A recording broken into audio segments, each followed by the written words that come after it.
बता दें कि कोहरे के चलते 50 से ज़्यादा ट्रेनों पर इसका असर देखने को मिल रहा है। ट्रेनों के संचालन और यात्रियों को जो परेशानी है उसको कम करने के लिए क्या उपाय किए गए, इसे लेकर नॉर्दर्न रेलवे के CPRO हिमांशु शेखर उपाध्याय से बात की है हमारे असिस्टेंट एडिटर ललित नारायण कांडपाल ने।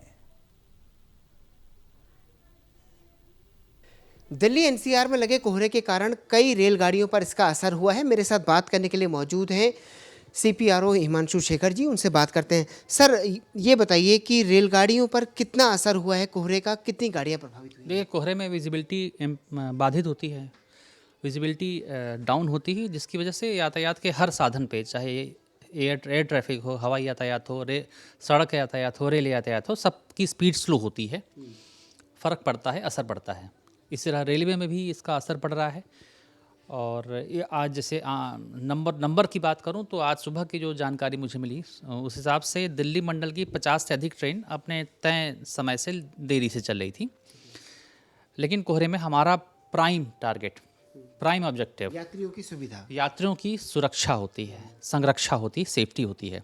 उसको ध्यान में रखते हुए हम सारे कार्य कर रहे हैं। हमने जितने हमारे फ्रंटलाइन स्टाफ हैं उनकी काउंसलिंग करा रखी, जिनमें station master, guard, loco pilot, points man, gate man, patrol man, key man, सबकी हमने काउंसलिंग कर रखी है।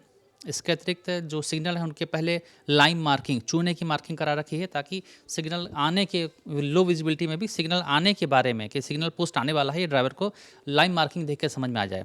उसके अलावा एक FST किट दे रखी है हर लोको पायलट को जो कि ट्रेन में ड्यूटी कर रहा है। इसे कहते हैं फॉग सेफ डिवाइस किट। ये जियो मैपिंग बेस्ड एक किट होती है जिसमें हर सिग्नल और हर लेवल क्रॉसिंग गेट के क्वाड्रेंट फीड होते हैं। तो और इसमें एक वॉइस अलार्म भी होता है।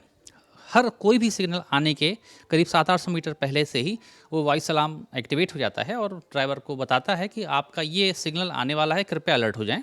तो ड्राइवर अलर्ट होकर सिग्नल का एस्पेक्ट देख के बेहतर कॉन्फिडेंस के साथ में गाड़ी चलाता है और संरक्षा इंश्योर होती है। यानी तकनीक का पूरा फायदा लिया जा रहा है? जी, निश्चित रूप से तकनीक का फ़ायदा लिया जा रहा है, क्योंकि हमारा फॉगी वेदर में प्राइम टारगेट हो जाता है कि लोगों को सुरक्षित उनके घरों तक पहुंचाएं। स्टेशन पर यात्रियों के लिए किस तरह के इंतजाम? देखिए, 2 प्रकार से इंतज़ाम करे जा रहे हैं। एक तो जो ट्रेन लेट हो रही है, ट्रेन के अंदर क्या इंतज़ाम कर रहे हैं, और स्टेशन पे। तो ट्रेन के अंदर हमने वाटरिंग के लिए ट्रेन की वाटरिंग पहले ही करा दे रहे हैं, प्री वाटरिंग कर रहे हैं। जैसे दिल्ली से चलती हुई ट्रेन की वाटरिंग होनी है बरेली में, तो उसको मुरादाबाद में ही करा दे रहे हैं।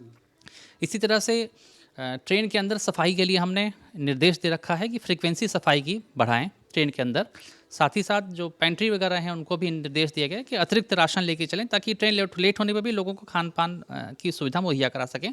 स्टेशन पर सफाई की फ्रीक्वेंसी भी बढ़ाई गई है और स्टॉल को, जो खान पान के स्टॉल होते हैं, उनको 24 घंटे खुला रखने के निर्देश दिए गए हैं। एक आखिरी सवाल, यमुना पर बना जो लोहे का ब्रिज है, जो आयरन ब्रिज बना है नया वाला, जो कि 150 साल पुराने ब्रिज को रिप्लेस करने वाला है, उसका सिक्योरिटी इंस्पेक्शन हो चुका है। तो क्या मानकर चला जाए कि नए साल में नए ब्रिज पर रेल दौड़ती हुई नजर आएगी? देखिए, आपने सही कहा। CRS इंस्पेक्शन, जो नया लोहा पुल जिसे कहते हैं यमुना जी पे, वो बन के तैयार है और उसका CRS कमिश्नर रेलवे सेफ्टी महोदय द्वारा सेफ्टी इंस्पेक्शन किया जा चुका है। अब उनके जो भी ऑब्जर्वेशन होंगे उनको फॉलो करने के बाद इस पुल पर ट्रेन चलने के लिए तैयारी हो जाएगी। हमसे बातचीत करने के लिए बहुत बहुत शुक्रिया। कैमरा पर्सन विद्याधर बारिक के साथ ललित नारायण कांडपाल, टोटल न्यूज़, दिल्ली।